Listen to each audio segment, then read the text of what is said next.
Oke, Assalamualaikum warahmatullahi wabarakatuh. Saya mewakili asisten yang bertugas itu akan membuat video sebagai pengganti kalian praktikum. Jadi karena besok hari libur, kita akan mengganti praktikumnya itu secara online.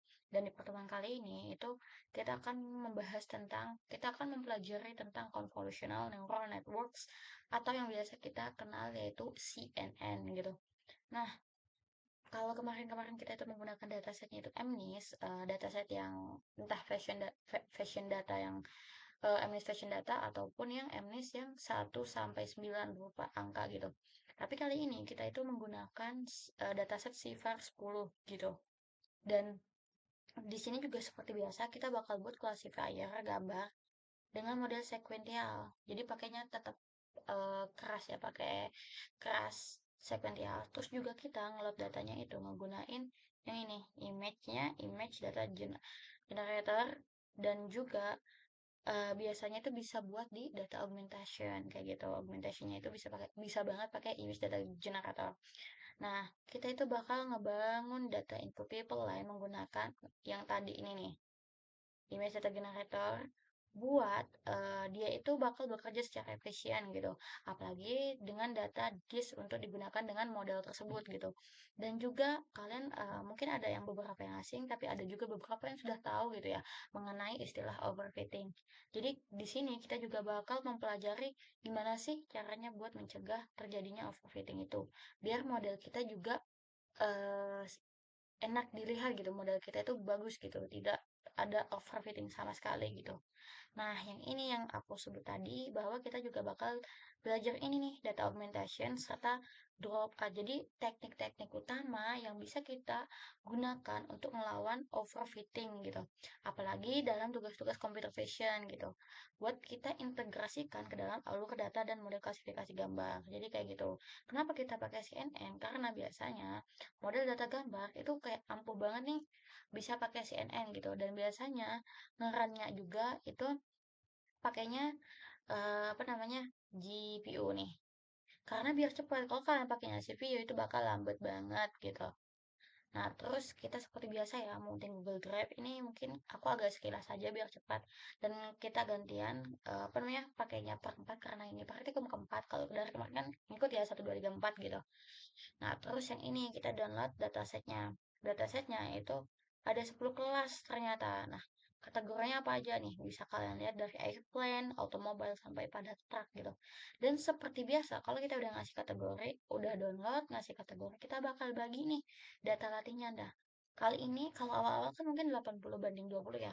Nah, ini kita bakal menggunakan 70 banding 30 gitu. Makanya T size-nya itu 0,3 gitu. Seperti biasa, langsung ke print jumlah kelas, label kelas, dimensi data latih, validasi, dan data uji seperti itu. Nah, ini kalian udah, ini outputnya itu seperti ini. Kalau udah, kita bakal lanjut ke visualisasi data gitu. Ini tinggal kalian run aja. Terus habis itu, apa namanya, runnya itu mungkin ini agak blur ya. Jadi, ini itu, apa namanya, mungkin dari pixelnya sih yang belum bisa diubah kayak gitu. Terus habis itu kita persiapkan datasetnya gitu. Terus, nah, kita kan sebelum apa ya, sebelum kita bikin model ya, kita tuh pasti harus adanya pre-processing gitu. Jadi dia menjadi tensor yang emang dia tuh apa sih mengandung angka-angka bilangan real gitu. Nah, kita mempersiapkan datasetnya itu ada nih, ada baca gambar-gambar dari disk, ada ketika kita udah baca, kita bakal decode gitu, decode dari isi si gambar tersebut dan kita ubah jadi grid format sesuai nilai RGB. Terus habis itu kita ubah menjadi floating point tensors gitu. Kalau udah kita floating point, nah kita tuh bakal nge-rescale gitu. Makanya tadi aku bilang kalau kayak pixel itu dari maksimal sampai 0 apa sampai 255. Makanya range-nya itu dari 0 sampai 255. Nah, ternyata kita tuh bakal nge-rescale jadi 0 dan 1 kayak gitu. Karena neural network itu prefer inputnya itu nilai angka yang lebih kecil. Kalau pakai 0 sampai 255 itu pasti lebih besar dan ya lebih berat aja gitu. Jadi kita ubah jadi nilai yang lebih kecil. Makanya penting bahwa kalau training set dan test setnya itu harus diproses terlebih dahulu dengan cara yang sama gitu. Nah, Tadi kan ini kan datasetnya dengan gambar. Makanya kita ubahnya itu di image data generatornya tadi. Dan ini itu udah disediain sama si keras gitu. Jadi gampang banget buat kalian implementasiin si image data generatornya ini. Nah, jadi kelas tersebut juga gampang banget buat ngebaca dari Dix dan juga bisa ngeproses terlebih dahulu ke tensor yang tepat gitu. Dan dia bakal nyiapin generator buat ngubah-ngubah gambar-gambar yang di dalam dataset itu jadi kumpulan tensor saat melalui jaringan. Nah, mungkin kita lanjut ke ini. Nah, yang tadi kan kita apa tentang ini ya, image data generator. Ini bisa kalian taruh nih. Oh ya, tapi sebelumnya jangan lupa nih, kita perlu buat taruhin preprocessingnya buat nge-import si data generator. Kalau udah ya udah kita tinggal input citra, terus ukuran base-nya 128 gitu. Terus kita habis itu apa namanya ngeinisialisasi train apa data train ya. Nih, train image. Terus scale-nya seperti biasa pakai 255 karena maksimalnya 255 ya. Train, file, tes itu sama aja, terus baru kita buat generator data latih. Batch-nya batches, kenapa batch size-nya ini batch size? Karena sudah kita definisiin di awal gitu. Dia 128. Terus baru kita buat data generator buat validasi. Tinggal kalian ganti aja nih train, file, sama tesnya kayak gitu. Kalau udah gampang, kita tinggal bangun nih model CNN-nya. Dan apa ya, CNN ini jadi dia itu sebuah convolutional neural networks yang sederhana yang punya serangkaian layer gitu, dan setiap layernya itu mentransformasi satu volume aktivasi kepada aktivasi yang lainnya melalui fungsi differentiable. Nah, kita ini bakal menggunakan 3 jenis layer buat ngebangun si convolutional neural network ini. Ada convolutional layer, ada pooling, ada juga fully connected. Nah, kita itu bakal menumpuk atau stacking. Kita bakal menumpuk layer-layer tersebut itu buat bikin arsitektur convolutional net yang emang full gitu. Nah, ini kita itu bakal ini nih. Jadi layer-layer yang bakal kita buat itu ada input, ada conv, ada reload, ada clone sama fully connected gitu, atau FC. Nah, input ini mungkin sebenarnya bisa kalian baca sendiri dan mungkin ini aku bakal nerangin secara singkat aja. Jadi inputnya itu dia berupa 32 kali 32 kali ini 3. Jadi dia itu lebarnya 32, tingginya 32 dan 3 RGB. Jadi 3 ini dia nginiin warna gitu. Nah, ngedefinisin warna. Terus habis itu convolutional layer. Dia bakal ngitung output-output dari neuron-neuron yang emang udah terkoneksi dengan si input. Nah, ini bisa kalian lihat nih inputnya. Kayak gitu. Nah, cara perhitungannya itu dia pakai dot product gitu, dilakukan dot product antara weight pada neuron dengan small region yang terhubung dengan input sini, kayak gitu. Nah, inputnya itu yang ini.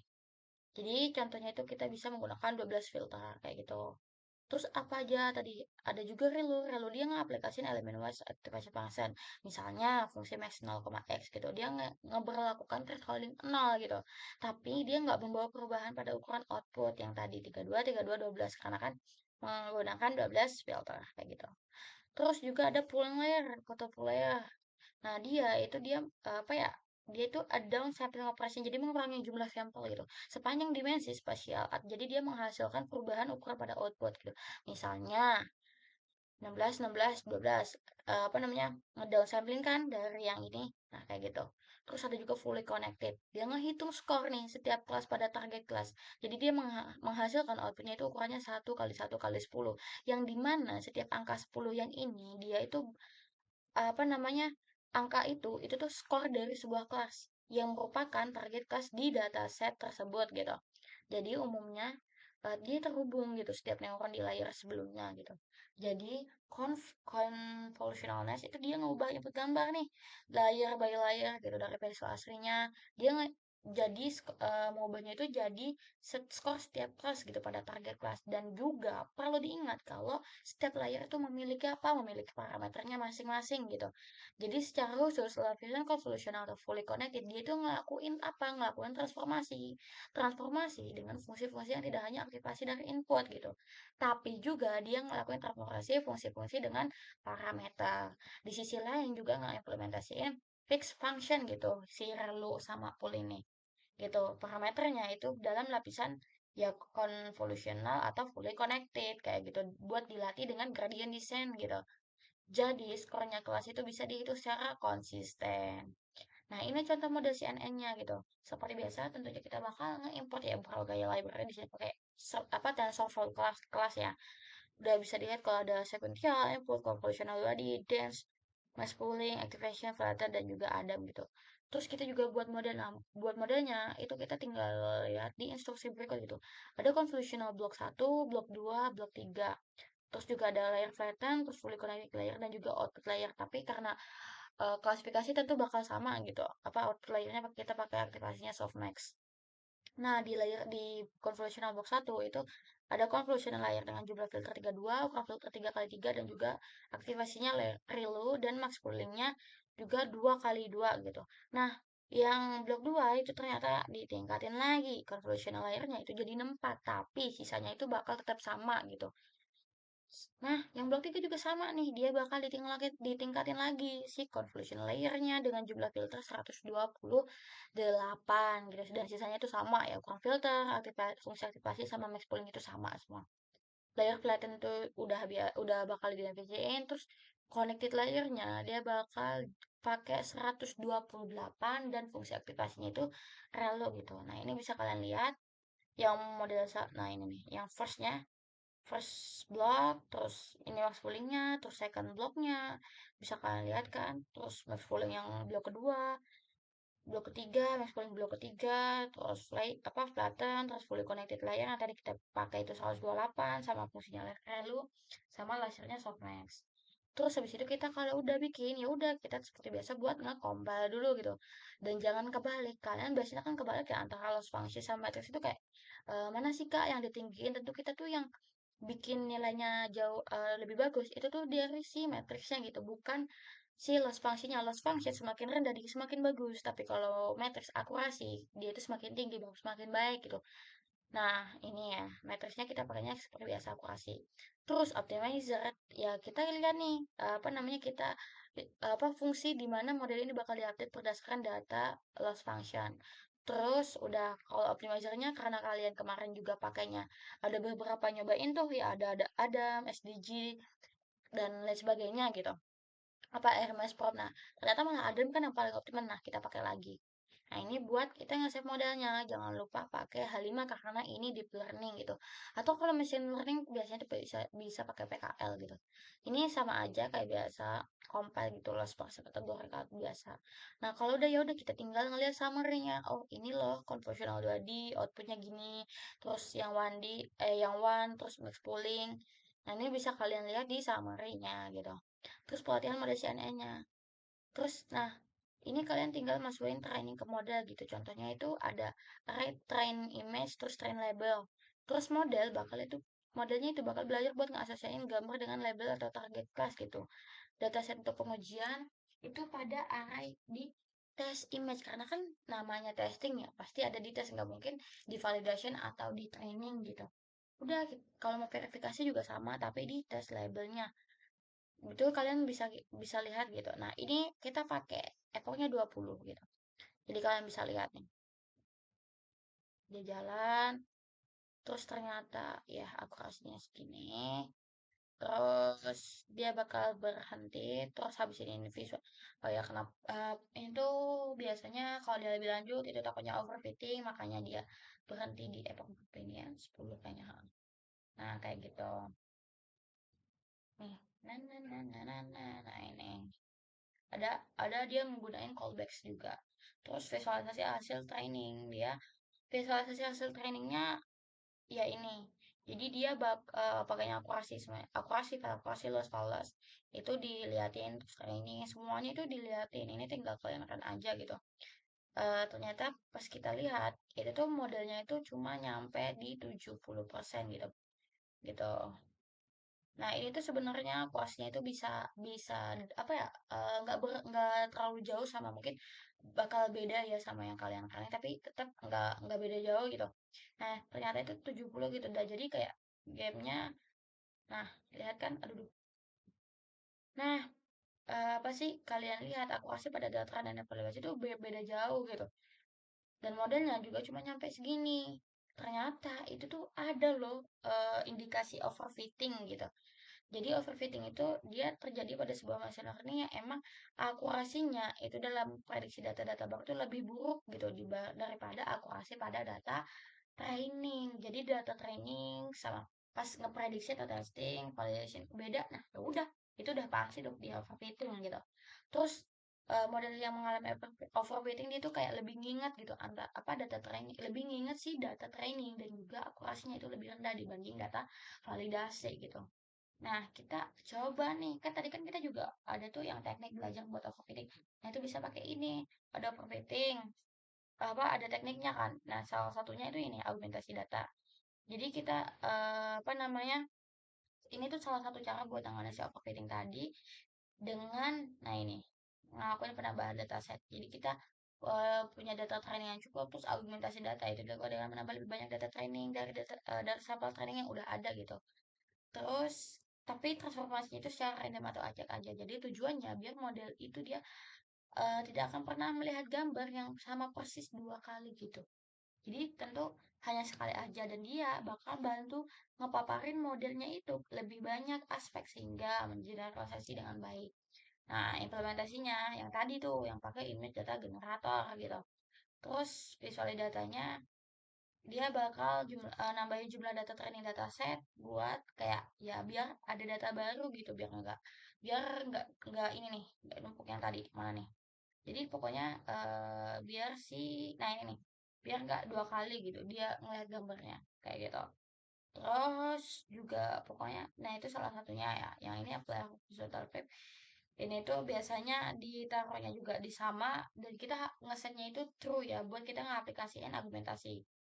Terus juga ada yang namanya randomly rotate the image sama apply zoom. Kalau zoom mah biasanya buat gambarnya itu bisa kita zoom. Kalau rotate berarti ya udah kita rotasi gitu. Udah tinggal. Nah, ini biar kita baru yang tadi nih. Ngetrain kan karena baru, terus ada yang tadi kan rotasi, terus nge-rescale. Yang tadi tuh horizontal gap sama zoom range. Yang tadi udah kita bahas yang dari sini. Udah, terus kita tinggal tampilin aja. Terus drop out.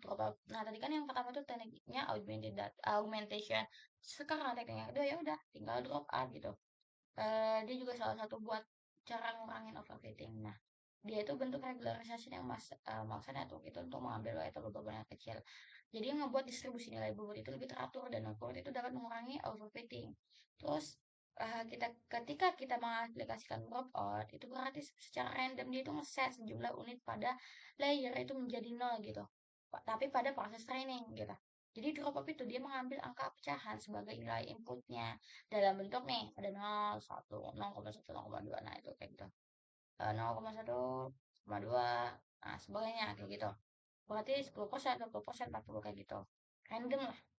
Terus kita ngaplikasiin robot 0,1 ya udah berarti ya 10% gitu. Nah, ya kan 10% kayak gitu. Terus ya udah kita bakal nyoba buat nerapin robotnya ini yang kita bangun terutama di convolution sama fully connected.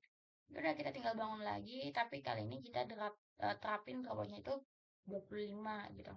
Nah, bisa kalian lihat tuh drop outnya 25 di max pull. Oh ya, drop outnya tuh taruh di max pull. Nah, itu 25, 25 kayak gitu.